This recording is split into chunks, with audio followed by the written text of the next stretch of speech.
there are two parts to the analysis.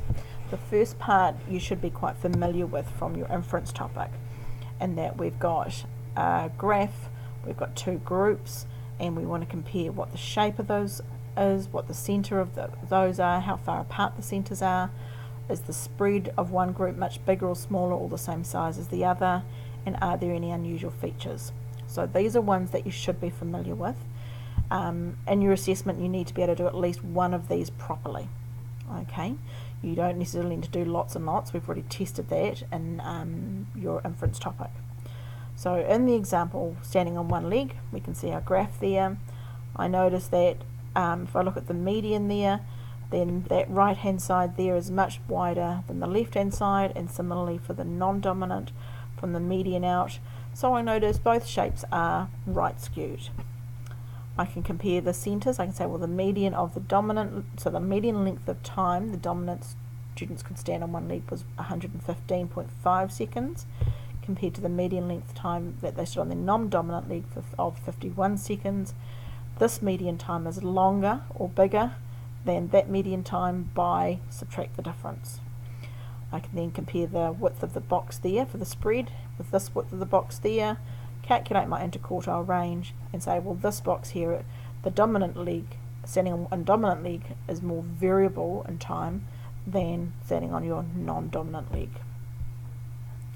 So that's what I've written down there, and I'll leave you girls to quietly read over that. That should be familiar for you. Then we get to this next part, which is the new part, which is to do with the randomization test. So this is a new part of another graph you're going to create with NZGrapher, and we need to be able to understand it and interpret it. So the key idea is we're looking for evidence. Do we have enough evidence to say that our treatment might cause an effect? Okay, so it's not about whether, it's not a yes or no answer, it's about have we got enough evidence to prove it. So what I've done here is, if we've taken, there's a data set that's available about a group of young babies that were either in a control group or an exercise group, and they looked at what age, how many months old these babies first walked. The babies in the exercise group were given a specific set of exercises they had to do every day with the baby to try and strengthen the baby's legs. That was the reasoning behind it. And the control group, the babies just did things as normal, and they recorded what age they were when they first started walking. So what we want to know is, doing exercises, making the baby do these leg exercises in a period of time, does that help them walk earlier than if they didn't have exercises that they were doing? So we want to know, is it possible that the age that these babies started walking, is it due to, does it have anything to do with those exercises? Okay, so is it possible that they would have just started walking at that age anyway? Do we know that the exercise itself actually made a difference? So we want to know is, have you got enough, does the data show enough evidence to say that there is a link between the ages that they walk and their exercise? Or is it possible that the difference between these walking ages could have been produced by chance alone? So when we look at the actual data, is it possible that these numbers are just purely random chance?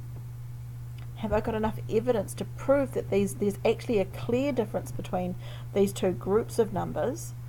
Or would I just be able to say, well, really these numbers, all of them, are just completely random. There is no evidence that there's any difference between them.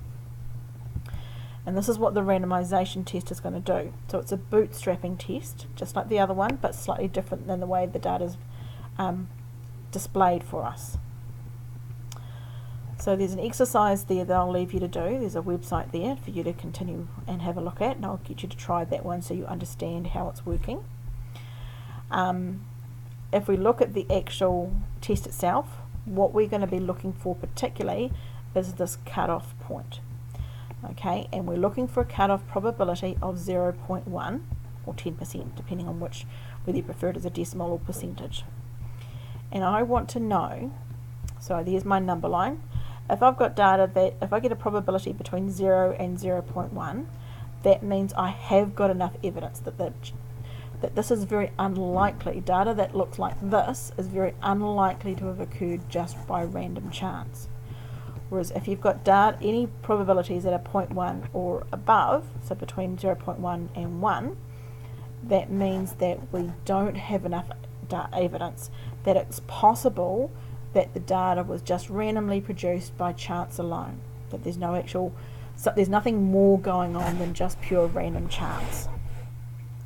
So that's what we're looking for. So when we actually do this, we go down and we choose the re-randomization test down here, and that gives us some graphs that look like this. The top part here is the normal dot plot and box of whisker graph that we've seen before. This bottom part here, that is the randomization part, the bootstrapping part that we want to look at. Okay, so the randomization test is this bit over the side there, and this is where you get a little value that says p equals and a number, and that's what we want to interpret. That's the probability that we're going to compare to our cutoff point here. So we're going to look and see, is that number between 0 and 0.1? So do I have enough evidence, or is that probability above 0.1, which means I don't have enough evidence? Okay, so let's have a look at the example. Oh, where have I disappeared to? Sorry. Let me go back up to there. So here's our baby walking one. Okay, and so I'm first of all going to look at this 1.75 down there. Now that 1.75 is the difference between the median time that students could stand on, the median time of when babies first started walking, comparing the exercise group with the control group. Okay, so we can see there that in the control group the median age was bigger than the median age of the exercise group by 1.75 months. So that's the first part that we do, is we interpret that. Now after that we need to look at whether that difference, so what we want to do is we want to know, is that difference of 1.75 months, is that difference just due to chance alone? Could it just randomly have happened? Or is there enough evidence to say that the exercise program is actually having an effect on when the age that babies first walk? Okay, so that's the question we are asking, is this difference of 1.75 months just due to chance alone, or is it due to the exercise program? So in this case we look at our probability here, and our probability is 0.133, or 133 out of 1,000. So they do the re-randomization test 1,000 times. That's our bootstrapping part. And then we, oh sorry, where did that go to? Sorry, that was my cat walking over my keyboard. No, I've lost where I'm up to. Let me go. Baby's walking. That's what she did. Okay. Sorry, let me get back down to here. Okay, there's our probability. So that difference of 1.75. So to get a difference of 1.75 months or more, okay, so I'm looking at this tail probability here.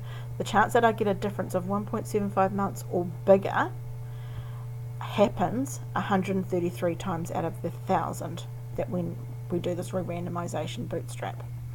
So that gives us a probability of 0.133 or 13.3%. So that, what does that 13% mean? So that's our next thing, is we're going to interpret it, and this is an inference that we're making here. That 13.3% means that from all of the estimates that we get from this random allocation, there are 13.3% of them are 1.75 months or bigger. Okay, so either 1.75 months or more months, so there's only 13% of them that are at least that much or bigger compared to our observed data. Now when we compare that, if we go back to our cutoff point, remember that cutoff was 10%, so 13% is bigger than that cutoff.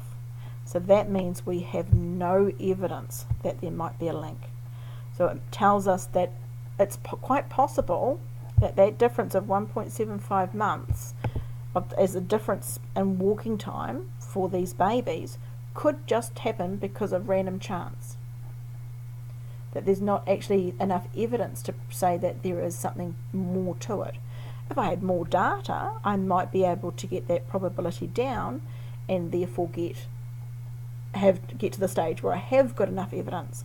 But with only 5 babies in each group, I don't have enough evidence to prove that this is not just due to random chance.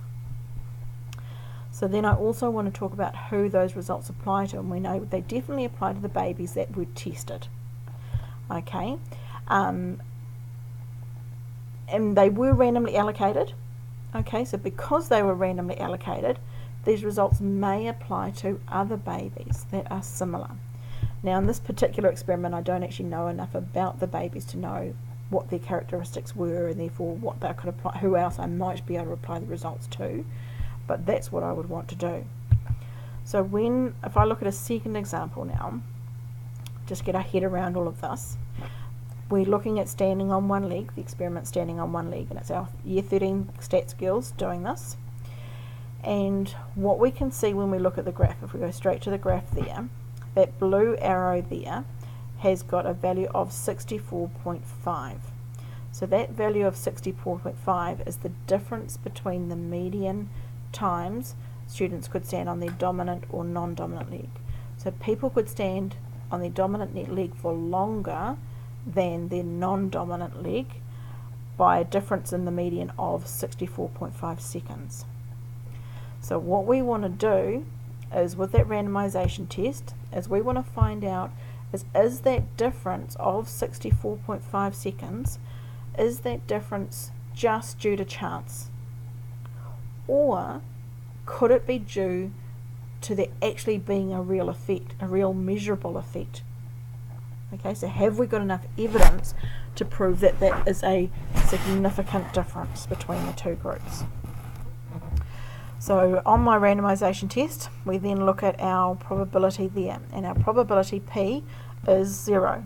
So from the 1,000 times that it did the bootstrap experiment, there are 0 times that it got a difference of 64.5 seconds or more. So that means all of the randomization test gave us values that were a lot smaller.